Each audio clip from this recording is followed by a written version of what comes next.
여러분 안녕하십니까? 이런 대화의 기회를 갖게 돼서 반갑게 생각합니다.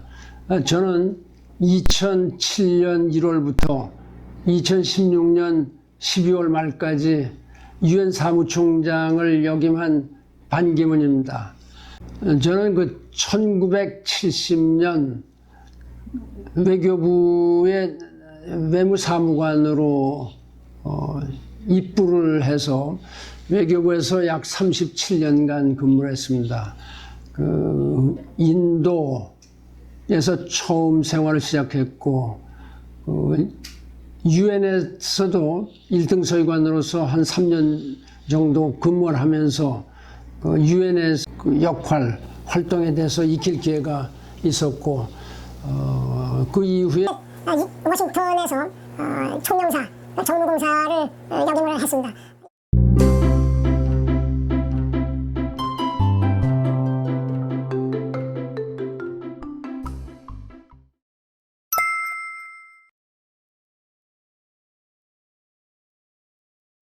외교관의 그 기본 임무는 외국에서 대한민국의 입장이나 대한민국의 국익을 대변하는 이런 아주 중요한 임무를 수행합니다. 국내에서 근무하는 여러 다른 직종에 근무하는 사람들과 근본적으로 다른 것이 거기에 있습니다. 이를 위해서는 첫째, 국가의 정책이라든지 또 국가가 추구하고는 방향, 이런 것이 어떤 건지에 대해서 정확한 이해를 해야 되고, 또 외교는 늘 상대방이 있기 때문에 상대방이 나로 하여금 나를 통해서 대한민국을 좀 더 잘 이해하게 하려면은 나 자신에 대한 그 상대방의 신뢰, trust and confidence를 줄 수 있는 이런 것이 아주 가장 중요한 덕목이라고 생각합니다. 총 47년여를 외교에 종사했습니다. 물론 퇴임 이후인 지금도 그 외교관으로서, 국제적인 외교관으로서 많이 활동을 하고 있는데, 가장 중요한 것은 상대방이 나를 신뢰할 수 있는 이런 분위기를 만드는 것이 중요한 거죠. 그렇게 하기 위해서는 우선 자신의 여러 가지 행동이나 나의 어떤 언행, 이런 것이 늘 일관성이 있어야 된다. 컨티뉴티가 있어야 된다. 또 상대방이 나를 아주 신뢰를 할 수 있어야 된다. 트러스트를 줄 수 있는 이런 거에 대해서 늘 신경을 쓰는 것이 아주 중요하죠. 예.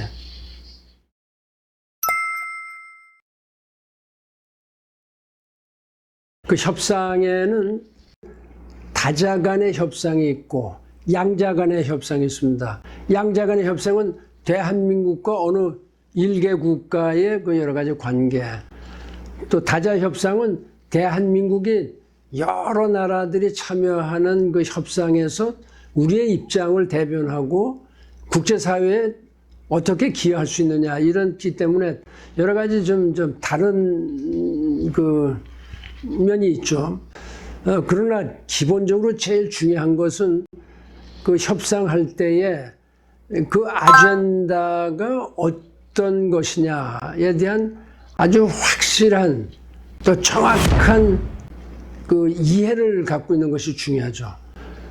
특히 양자 간의 관계에 있어서는 어떻게 하면 국가의 대한민국의 이익이 최대화될 수 있느냐, 이런 거에 대해서 신경을 써야 됩니다. 그러나 모든 협상이 그렇듯이 양자든 다자든 모든 것이 우리 입장대로 되는 것은 아니죠. 상대방의 입장이 무엇인지에서도 정확하게 이해해서 양자 간에 서로 만족할 수 있는 이런 절충점을 찾는 것이 협상이다, 이렇게 생각을 합니다. 상호 윈윈 할 수 있는 이런 방향에서 그걸 갖다 우리가 mutually beneficial한, mutually agreeable한 이러한 협상을 해야 되죠. 다자 간의 입장은 협상은 좀 다르죠. 우리나라도 여러 나라 중에 하나로서 이 국제사회 또 다자 회의에 참석하는 국가들이 추구하고 있는 목적이라든지 또 방향 이런 거를 잘 파악을 해서 우리 입장에 크게 어긋나지 않는 범위 내에서 모든 나라가 다 잘 살 수 있는 이러한 방향으로 협상이 진행이 되는데, 그럴 경우에는 협상의 행태가 좀 달라지죠. 우선은 우리와 입장을 같이 할 수 있는 like-minded countries, 이 나라들을 좀 규합을 해서 입장을 반영을 시키고 또 우리 입장을 갖다가 더 최대한도로 반영시키기 위해서 하는 노력이 필요합니다. 또 대한민국의 국익뿐만 아니라 전 세계의 그 좀 바람직한 방향으로 대한민국에 기여하는 거죠. 기여하는 그런 것이, 그렇기 때문에 양자 다자 외교에 있어서 약간의 그 어떤 형식은 좀 다를 수가 있다. 이런 거는 개인의 어떤 이 능력에도 많은 그 차이가 있을 수가 있죠. 예.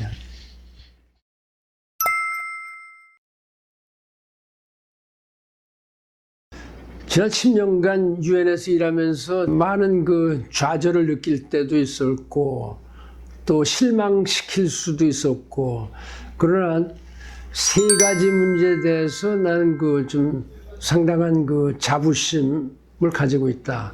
첫째는 그 2015년 12월 12일 파리에서 채택된 기후변화에 관한 파리 협정이 내가 있을 때에 많은 노력을 해서 그 채택이 되고 발효가 됐다. 이것이 정확하게 내 임기 10년을 다 그 거기에 참 열정을 바쳤죠. 그 다음에는 그 지속가능 발전 계획 17개, 그러니까 또 전 세계 유엔 회원국의 만장일치로 2015년 9월 25일 유엔 총회에서 채택이 됐다. 세 번째는 그 남녀 간의 차별이 없는 세상, 특히 여성의 인권, 여성의 정치적 사회적인 지위가 향상될 수 있도록 하는데 많은 노력을 해서 어떤 큰 그 기틀을 마련했다.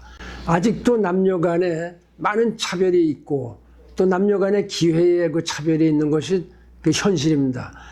그걸 내가 2007년 1월 달부터 심각하게 느끼고 여성의 우선 지위를 향상시켜야 되겠다, 이런 그 목표하에 많은 노력을 했습니다.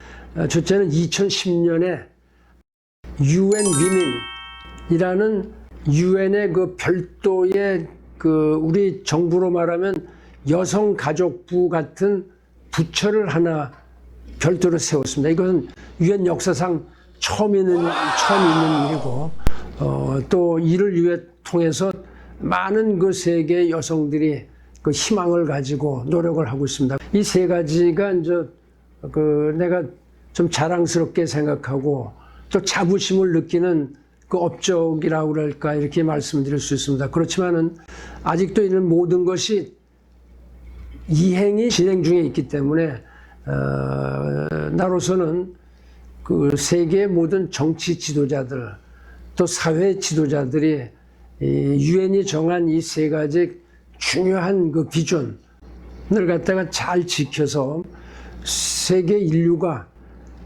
아무도 차별받지 않고 아무도 가난으로부터 고통을 받지 않고 어떠한 사람도 성별에 의한 차별을 받는다든지 또 인종적인 차별을 받는다든지 이렇게 하지 않고 지속 가능하고 평화로운 이런 그 사회를 만들기 위해서 노력을 하는 것이 절대적으로 필요하다.